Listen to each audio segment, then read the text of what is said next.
Good morning students. आज हम इतिहास के अध्याय 2 जिसका नाम है राजा, किसान और नगर, या इसे हम अलग नाम से भी जानते हैं आरंभिक राज्य और अर्थव्यवस्थाएं।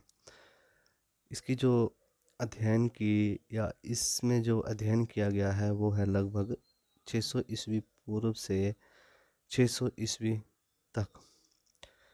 मतलब 600 ईस्वी पूर्व से लेकर 600 ईस्वी तक का जो इतिहास है उसको हम इस अध्याय में पढ़ेंगे।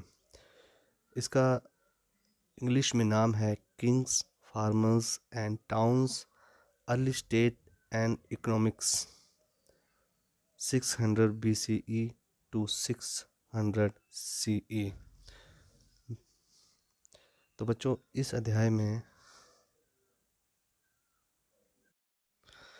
आज हम इस अध्याय में पढ़ेंगे कि जब हड़प्पा सभ्यता के 1500 वर्षों बाद, एक बहुत लंबा अंतराल है और इस उपमहाद्वीप मतलब पूरे भारत में विभिन्न भागों में कई प्रकार के विकास हुए। ये वो काल था जब सिंधु घाटी और इसकी सहायक उपनदियों के किनारे रहने वाले लोगों द्वारा ऋग्वेद लेखन किया गया। उत्तर भारत, दक्कन पठार के क्षेत्र और कर्नाटक जैसे उपमहाद्वीप के क्षेत्रों के प्रमाण भी मिलते हैं। ईसा पूर्व पहली शताब्दी के दौरान या मध्य और दक्षिण भारत में शवों के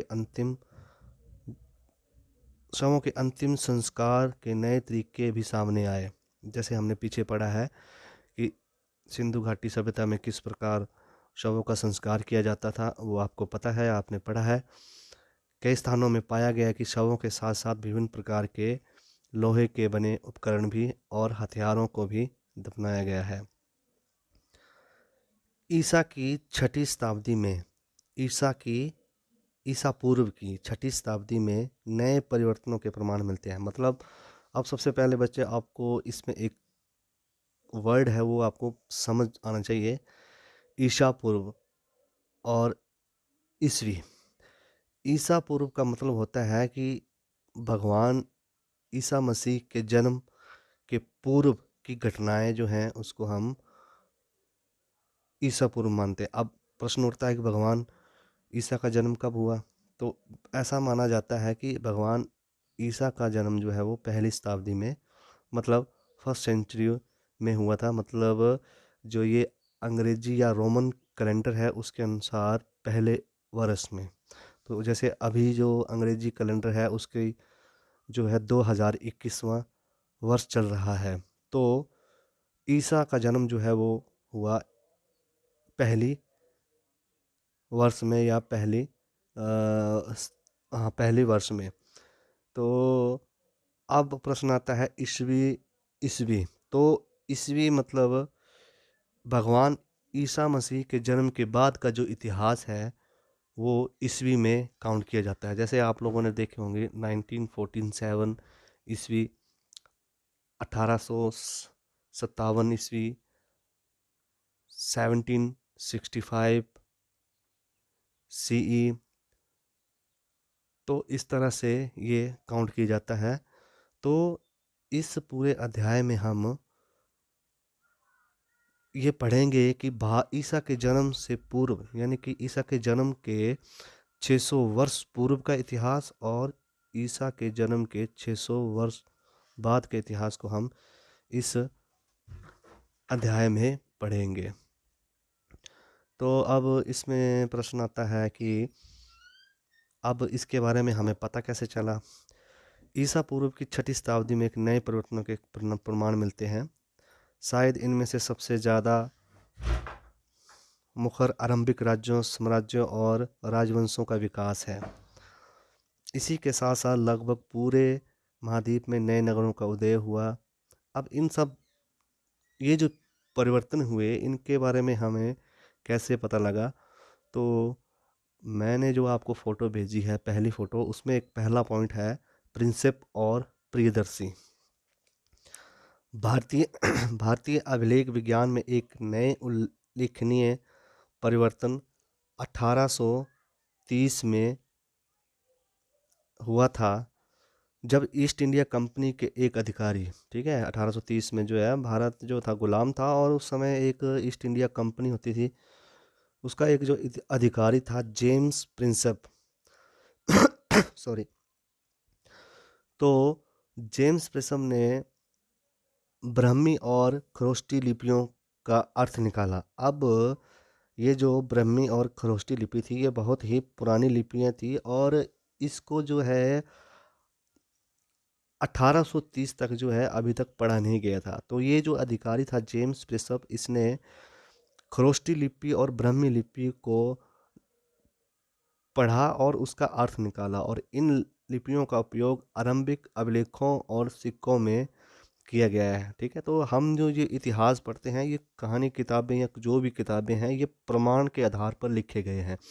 मतलब जो ये पुराने आप लोगों ने देखा होगा, जो हमारे पनिहार होते हैं या मंदिर होते हैं, उनमें जो मूर्तियाँ होती हैं, तो उनमें जो है कई अक्षर दिखाई देते हैं जो कि हम उनको पढ़ नहीं सकते। लेकिन ये जो पुरातत्व विभाग के जो अधिकारी होते हैं या इतिहासकर्ता जो होते हैं, वो पुरानी लिपियों को पढ़ने में माहिर होते हैं, जिसके कारण जो है वो उन लिपियों को पढ़ते हैं। तो ये जो महानुभाव थे जेम्स प्रिंसेप ने ब्राह्मी और खरोष्टी लिपियों को पढ़ा और इनका अर्थ निकाला, और प्रिंसेप को ये पता चला कि भारत का अधिकांश अभिलेखों और सिक्कों पर उसे एक वर्ड मिला, प्रियदर्शी, यानी मनोहर आकृति वाला राजा का नाम लिखा है। तो उसने कई ऐसे अभिलेख पढ़े, उसमें एक वर्ड पढ़ा, किसने? जेम्स प्रिंसेप ने, जिसका नाम था प्रियदर्शी, यानी सुंदर मुख वाला राजा, या सुंदर या मनोहर आकृति वाले राजा का नाम। कुछ अभिलेखों में राजा का नाम अशोक लिखा है। बौद्ध ग्रंथों के अनुसार अशोक का सर्वाधिक प्रसिद्ध शासकों में से एक था।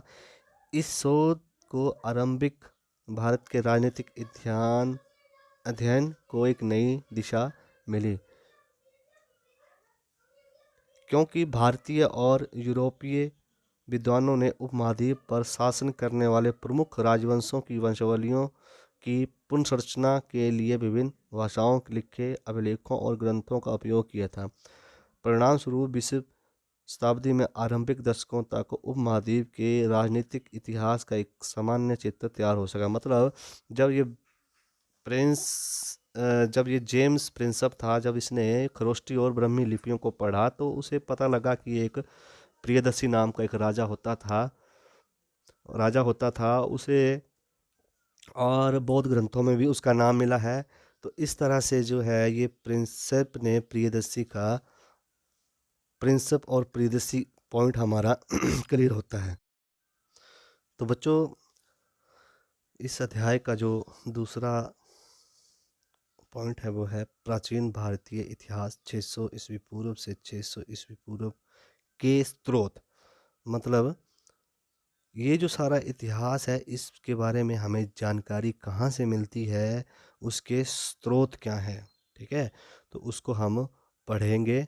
तो उसको मैं आपको नेक्स्ट ऑडियो में बताऊंगा। पहले जो आज मैंने ये पहली फ़ोटो या पहला जो ये इंट्रोडक्शन भेजी है, इसको आप लोगों ने ध्यानपूर्वक सुनना है।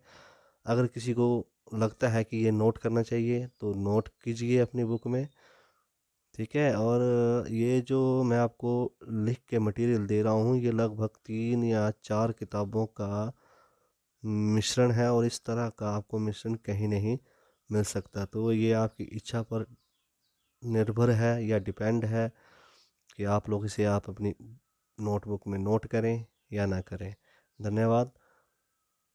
नेक्स्ट पॉइंट को हम कल पढ़ेंगे।